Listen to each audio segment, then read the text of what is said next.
So I'm Luke Roberts and I'm playing James Sunderland in the remake of Silent Hill 2. My name is Salome Gunnarsdottir and I play Mary/Maria. When you're playing an iconic character such as James Sunderland, you obviously have to respect the original. When playing these characters in this game, the thing that I paid most attention to was the original game. So he is not an action hero by any means. He is just a guy who is a little lost at the top of this game, and in a sense of he is to a greater extent in a bewildered state. So it's very interesting charting his journey. This one, we're trying to honor something that's already been made. And so it's not me creating something, it's me channeling something. The tone of this game is very important, and the team at Bloober were very keen to create an incredible atmosphere for the gamers. I do believe that this will be trying its very best to capture and recapture the atmosphere, the vibe, and the story, and sometimes like the literal words and moments of the original.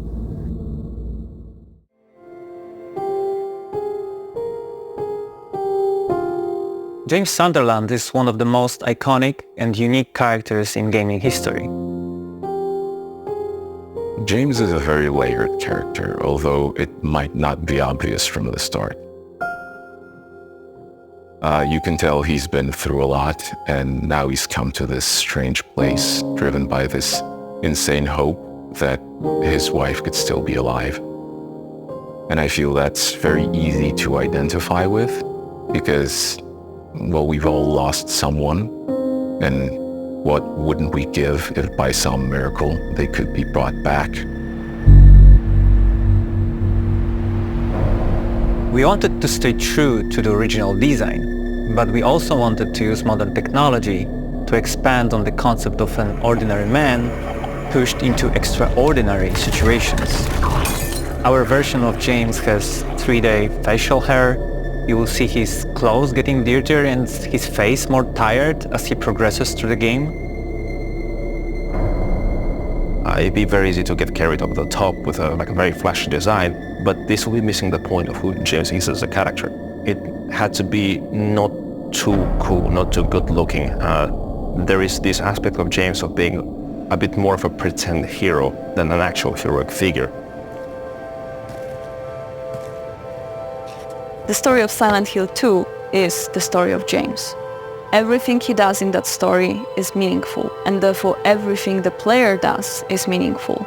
That's why we were very deliberate about the actions that we ask the players to perform. They all have meaning.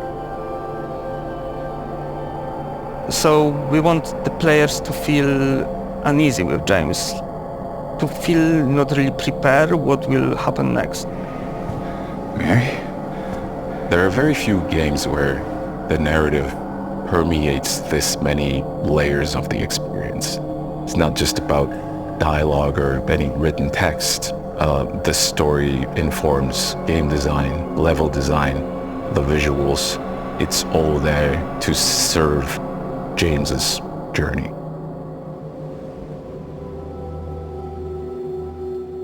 It was also crucial to animate him in a way that reflects his character. He's an office worker, not someone accustomed to fighting. His posture is hunched, and every action you take is far from heroic. He's not standard battle-ready action hero. He's not someone that is very experienced with combat or parkour. So we usually use references of videos of just normal people, very often recording ourselves. Working with professional actors on the set, it's a completely different story. Especially for the game like this, it was very important to have an actor that is able to portray all of those emotions, even not through words, but through facial expressions and acting in a specific way during those scenes. And Luke Roberts was probably our best choice in the casting process. When you're playing an iconic character such as James Sunderland, you obviously have to respect the original and not deviate too far from a much-loved legacy. So it's funny because during Luke's initial audition, everything went wrong.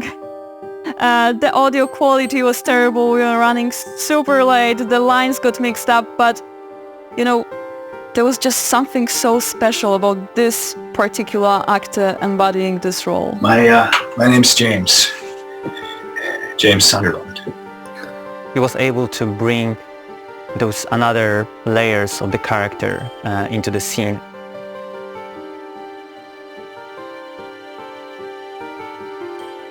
So he's eminently relatable and he's in out of his depth, which is one of my favorite scenarios. So he is not an action hero by any means. He is just a guy who is a little lost at the top of this game, and in a sense of he is to a greater extent in a bewildered state. Action! Come on! Hurry!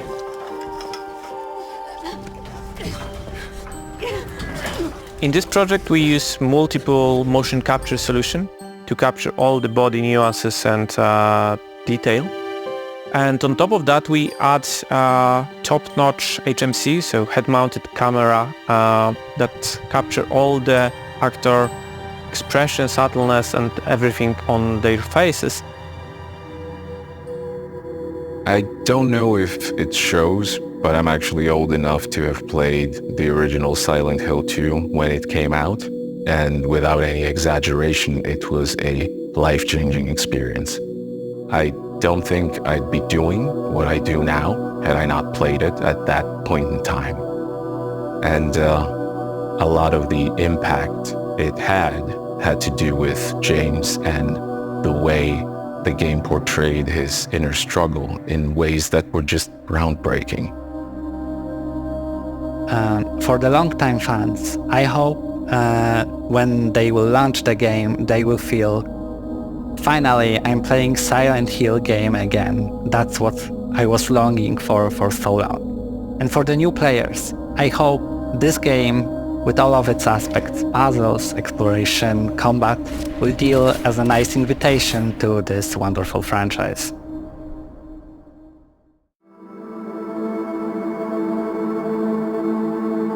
I'm very excited for people to play this game. There's no one aspect that I could say that I want people to experience, because I want people to experience all of it.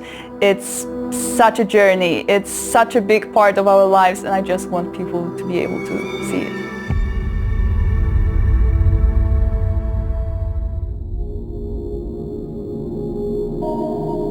I think the biggest challenge that we've had was actually how to make the game approachable for the newcomers who have not played the original, but at the same time to still retain the familiarity of the game that player remembers from 20 years ago. Our goal from the very beginning was to maintain the game's atmosphere while modernizing the gameplay to make it competitive in 2024.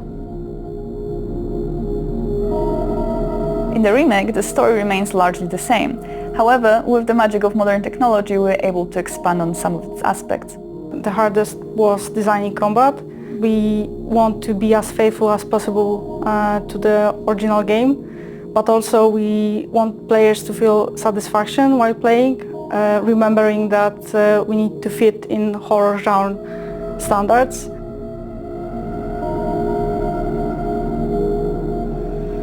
So when making a game with static cameras, you as a designer have much more control over what players sees, where they go and so on.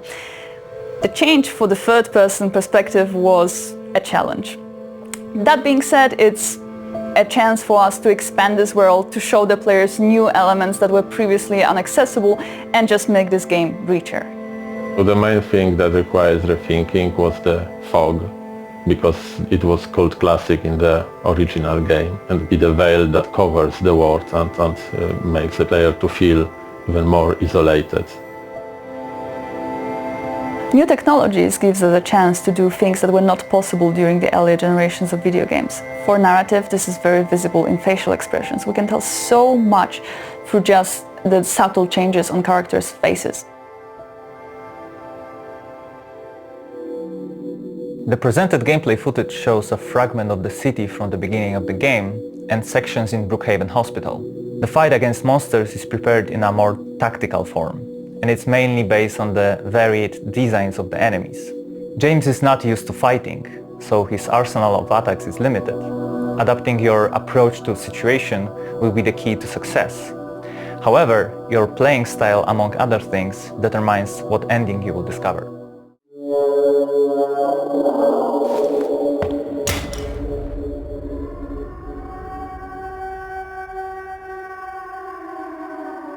It's hard to imagine a good horror game without effective sound design. Interestingly enough, sound and music are added at the very end of production. Yet for the players, everything begins with them.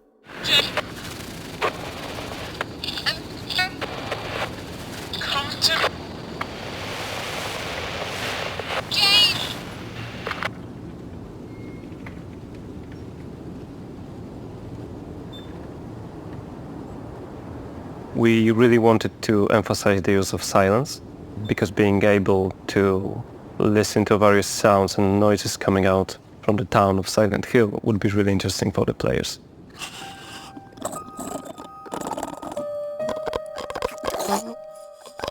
We know from the very beginning that approaching Silent Hill 2 shouldn't be made in the same way like any other game. Like this game was making it in a very special manner, and we knew that playing with silence, playing with specific sounds, it's the most important thing. Like in this game, like every sound, even for monsters, has a meaning.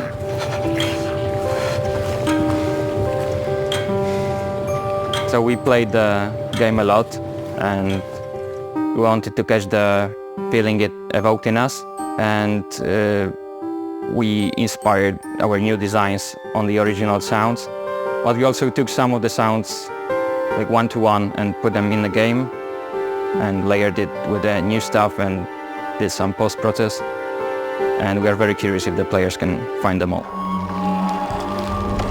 So the most memorable part for me was the clever use of silence in the original. It's him. And we really wanted to recreate that silence, but in a different way.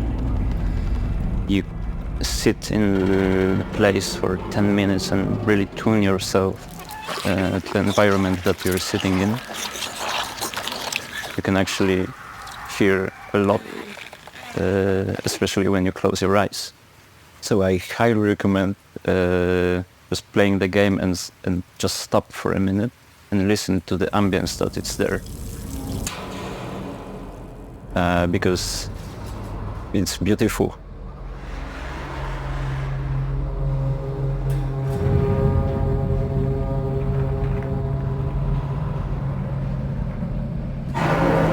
Sometimes you will hear not much more than just James breathing heavily. We trigger your imagination with specific tones in dark corridors, and we use unexpected sounds associated with monsters, making you question what they really are. Hello? Is anyone there? So probably the most challenging part was to create the sound for the monsters, because their sounds are very iconic and people are expecting something special there.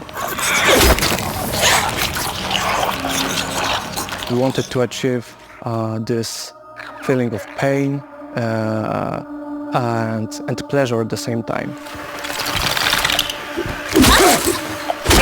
Sometimes it's really hard to differentiate the sound design and music in our project, but it was made on purpose because we really aimed to creating this cohesive and complete experience for the players, which immerses us into the world of James's twisted mind. So the audio layer in boss fights was especially important and challenging in creating immersive experience. Our goal was to amplify this emotional and psychological aspect of each battle.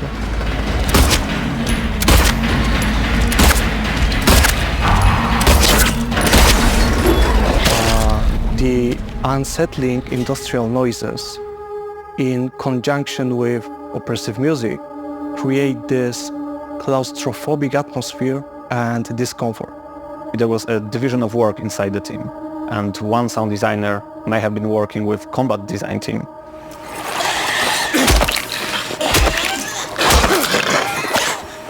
Where other at the same time was working with level designers to support ambiances and events on their location.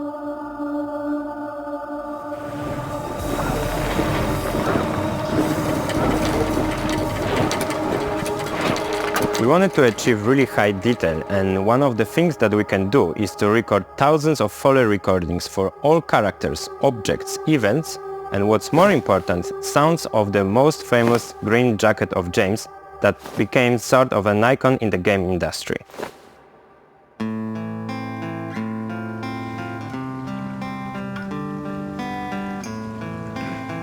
We absolutely love the original soundtrack of Silent Hill 2. It basically made me pursue the career of a composer and sound designer. And we really wanted to bring back as many of the old tracks as possible to the remake.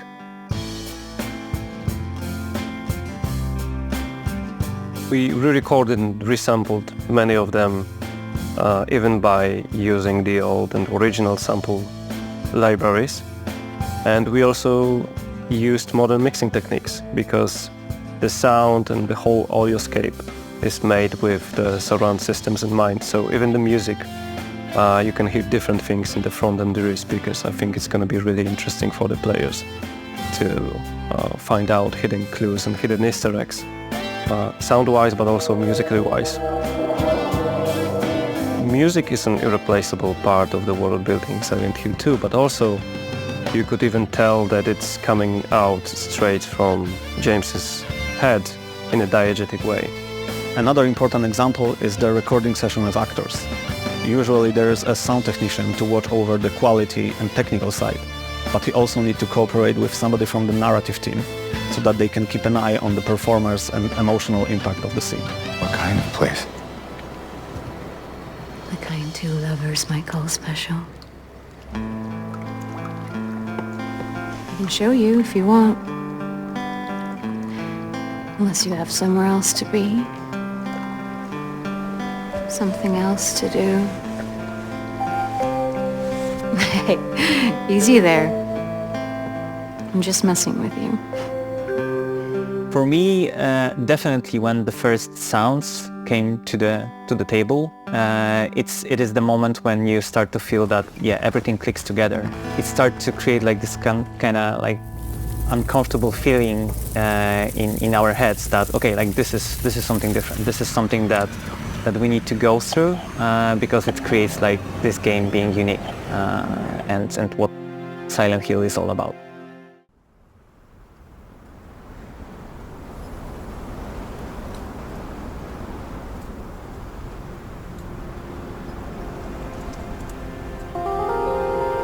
Silent Hill is one of the most iconic locations in horror genre. In the game, the town appears differently to everyone who visits it.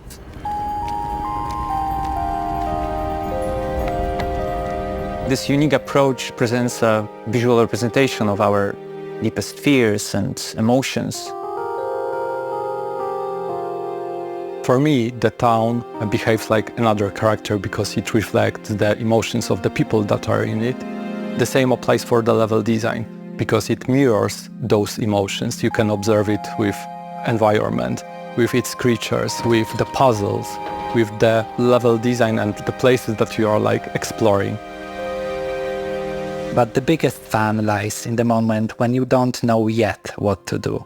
You wander through those foggy, empty streets. You bump out from one door to another. And in the moment of the biggest desperation, you may find something more interesting looking. So we definitely wanted to make sure that the fans could experience the iconic Silent Hill the same way as they could experience it in 2001.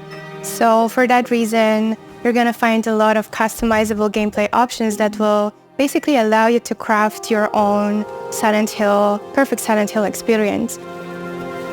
But we didn't stop just there. We wanted to accommodate to the players who also have some physical limitations. For that reason, we spent some time developing different accessibility options that they could access. And one of them is the high contrast mode that will allow you for easier navigation through the town of Silent Hill. I think the best approach to deal with innovation in a new entry of a franchise or in a remake is through embracing nostalgia. Not deny what people loved about the franchise. There is a reason why it's so inspirational after so many years. The town design remains quite faithful, but in the remake we really wanted to give the players the ability to visit places that we couldn't visit in the original game. Maintaining the right balance between innovation and nostalgia was definitely one of our big challenges. But I think we got it right because besides being just developers, we were also big fans of the franchise first. And so every design decision that we made was having Silent Hill in our hearts and knowing that it's such a big legacy that we have to basically honor it.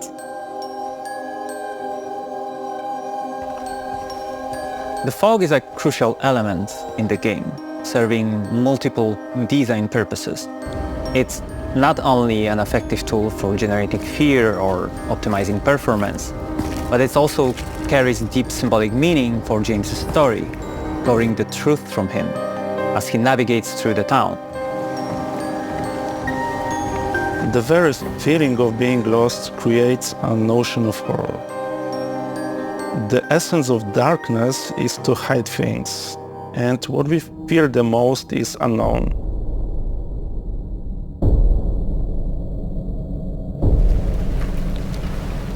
In darkness, our imagination starts working and manifests stronger images than any real representation of danger. The decay has a more symbolic meaning. It refers to Mary's illness, but also it represents what is inside of James. We put a lot of effort into creating the fog in a very specific way. It crawls through the streets, clings to objects and changes direction like a living organism. It's almost like it is another character in the game. We are using the volumetric fog on the locations to keep the atmosphere as we want it, keep a bit of mystery and give the players feeling of a slowly incoming danger and curiosity what is behind it. Later on in the game we added to the volumetric fog also a bit of Niagara systems to have it more dynamic and produce some events for the player to achieve different feeling, not the static one but more dynamic and give a bit surprise for them. A lot of puzzles we had covered with a cloth, which for me as a player give me the feeling that I don't know what is behind it. It's a bit of mystery for me, and uncovering the puzzle with the cloth was like opening the gift, and I discovered something to play with. So I'm hoping that the players will have the same experience as we had. The horror in Silent Hill 2 is so effective because it's subtle and doesn't rely on cheap tricks. We fear most what we cannot see. The greatest terror comes from our imagination as our minds fill the gaps with our own worst fears.